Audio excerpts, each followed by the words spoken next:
Yo, what's going on, guys? It's me, the Ninja Reviewer here. Time for another exciting edition of the My Little Pony Season 9, Episode 22. I've been 22. Okay, I better not do that because that was really bad. I really shouldn't be doing that, but wow. But yeah, yes, episode 22 of MOP. Growing up is hard to do. Yeah, gee, I wonder. I mean, it's not that easy, shit. Okay, so this concludes the CMC when it comes to these episodes. This is the last CMC episode that we are going to be getting because, as we all know, after next week is the triple... Oh, baby, a triple! Oh, yeah! finale that we're going to be getting. So we have that the following week after that. So get your popcorn, get your treats, get everything ready, especially for the live reaction and review I have to do of this. Oh man, woo! Switch. Holy Jesus! So, oh boy, and we're really that thin ice close. So here we go. So this week's episode, growing up is hard to do. We see that the CMC wants to go to this county fair that's going on, but apparently they need some chaperones, and unfortunately every pony that they know is pretty much busy, including Apple Bloom's own family. So they actually go to the last resort, which is Twilight, because she needs help identifying this kind of wishing flower that Star Swirl actually found, which I don't know if that was convenient or not, but convenience is convenience. And apparently they actually look at it, and is it just me, or does that like rose thing remind me of like Beauty and the Beast though? It kind of reminds me of it, because from the looks of it, it kind of does, like in that way though. But that's just me though. So basically though, once we actually do get to that though, we do actually finally get to see that they wish that they want to be adults because they think life is so much easier compared to everybody else when they're actually kids. So, wish granted, they become adults. And it's actually pretty cool. It was a really cool idea to actually see the CMC on what if they actually grew up though. That was actually really cool though, because I really wanted to get to see, it really does make you think though, if you think about it. Like, what would they actually look like if it's actually grown up though? Like, that's actually really, really cool though. That was a cool concept by this itself. So, just seeing them, and they look pretty great, and I do like the designs, and you can tell that they actually use their more adult-like voices, because back then, when they did voice these characters, they were much more younger, and now they're, well, much older and all grown up now, as you can obviously tell. They are much more older, more experienced, and they're more grown up, and you can tell, especially during like season 5-ish, around there, you can obviously tell, and even around season 6, especially when it comes to their singing voices, that, yeah, apparently you can tell how much older the actresses actually have gotten, so it kind of does make sense, though. And it's really cool they actually use their adult voices for their actual characters, so that was actually a really nice touch. And the song itself is pretty cute, not gonna lie, and I really do like the fact that it's like, well, you can't win any in an argument because, you know, hey, you know, because, you know, it's our saying. So, you know, hey, you know, we're older than you, so we actually have more authority, you know, shit like that. So, that was cool, though. I actually did enjoy that. Alright. So, that was dope. Okay. Very cool. So, the next thing I actually did enjoy, though, so the song itself wasn't bad. It was kind of cool. Very nice last cute song that we got from them now. That was really nice. And then, apparently, they were so distracted from their song, they get lost, or not get lost, I'm sorry.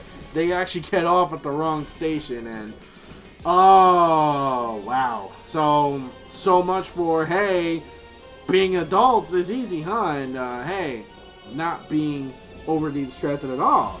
Am I right on that? Am I right? So basically, we got to see them get lost. And I do like the fact that we got the return from that one dude. I think it was from the last season, where, I'm trying to remember exactly where it was. I think it was, they went somewhere. I forget where it was. I don't remember. It was one of the last year episodes.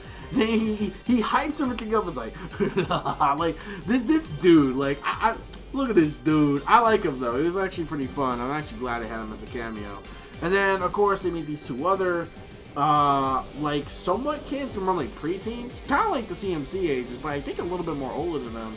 And they get lost themselves, and they want to go to the actual fair, but they have no kind of chaperone power themselves. So what happens is that they ask for the CMC for help, even though they're not technically really adults. So, oh boy. And that creature thing that, I forget what's his name was. And basically, the astral creature itself, it's really adorable, but it's really destructive. Like, Jesus, did not expect that thing to be that destructive. It reminds me of like a gremlin mixed with, Dizzy Devil from Tiny Toons. It kind of reminds me of Dizzy Devil, the way he does like the tornadoes and shit like that. And I really did like the whole Doherty reference they actually use, you know. I think you're not in Kansas anymore there, or equivalent to Pony, Kansas, excuse me.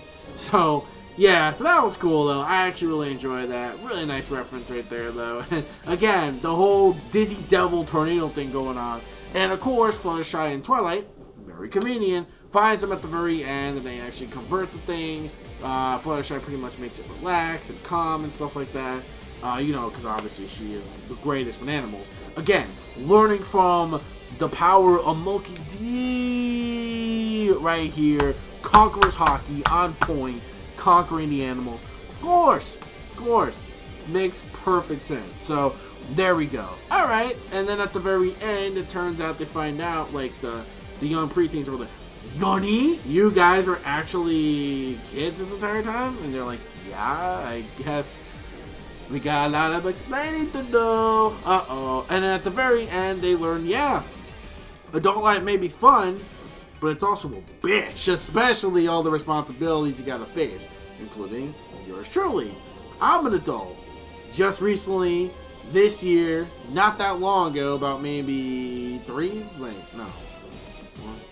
4 months, maybe going into 5 months. Well, okay, I've been around 5 months, going into 5 months already, just being 30 years old, and it's just like, wow, like, you never know how much life just slaps you in the face until you just realize it. And me being around my age, you know, I hate to admit my age, kind of, sort of, not really, but 30 years old, which this year I have reached the next decade of age, surprisingly. I am 30 years old right now, and just realizing, like, even in my 20s, like, I realized, like, damn, even though, you know, I'm living it up, you know, my young life and stuff like that, at the same time, it's like, you gotta realize there's sometimes responsibilities you gotta do, especially if you're not living on your own, you're still living with your parents, stuff like that, you still gotta actually help around, now that you're not a kid anymore, you are an adult. So yeah, I wouldn't really call the adult life incredibly easy there, no, would it? So they learned the viable, well, obvious lesson was the fact that yes, being an adult may be fun, but it's not easy either. A lot of responsibilities, a lot of shit hitting your way. So CMC, prepare yourself. You got lucky for now, but wait until you actually reach at least the main 6's age, I would say. Wow. But yeah, that's pretty much it. Overall, it's a cute episode. I actually really enjoyed it. It's good. It's a solid episode. I had a lot of fun with it, especially that Dizzy Devil, cute little gremlin type creature. Not to mention though, I did like the song. The song was actually really nice too. And might go on one of my top favorite songs though, of the actual season, or series I should say.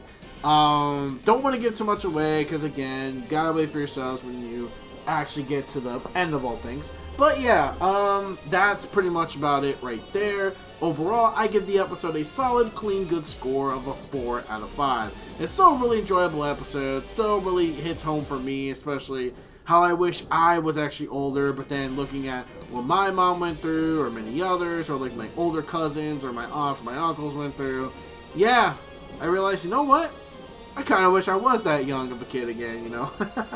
Yeah, starting to miss those days, just a tiny bit. Just a tiny bit. But let me know your thoughts in the comment section below of this week's episode of MOP. Oh boy, almost at endgame. One more regular episode to go. Next week, after episode 23, which I would say should be one of the really, well, I won't say it. Better keep my mouth shut on that one. But you shall see once they actually reach it. I think you're in for a pretty nice ride of a treat. Well, I have to rewatch the episode again to make sure I claim that statement.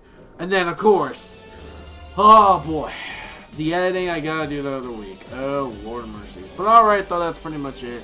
So, yeah, Be sure to rate the video, comment, subscribe, click that bell, join that squad, boys, follow my social media plugins, and my gamer tags as well. Peace, soul, love, chicken grease, and the sky is the limit. And my fans, keep supporting Richard Breed and much watching bronies. Bro hoof to you. Gonna be doing this for the next 3 to 4 times now, I would say, or even less than that because of the triple finale we're getting. But still, bro hoof, burning on to you guys. Keep on trucking, keep on living life. All right, see you all next week for episode 23, aka the last regular episode of the series, and then the triple finale.